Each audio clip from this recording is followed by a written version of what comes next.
ตัวไหนต้นไปเบิ้งไข่ไก่อันอยูโรไก่ไหมออก2 หน่วยคือจะขอเลขได้นี่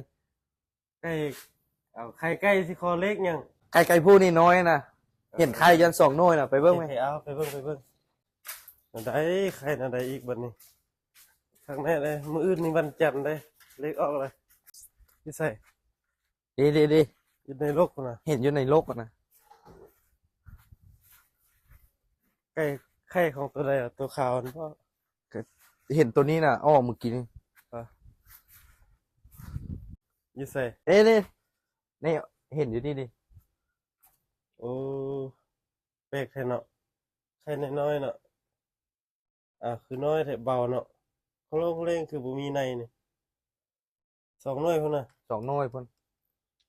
เราเอาไปเบิ่งซั่นน่ะเดี๋ยวมื้อแรงขอเลขโอ้แปลกเนาะซับนิ้วโป้นี่ไข่ไก่เขาเอิ้นว่าไข่ไก่ผู้อ่ะนี่ ไข่ไก่ผู้ได้ยินเขาว่าไข่ไก่ผู้อะนะ อ๋อสุดยอดเดี๋ยวมื้อแรงขอเลข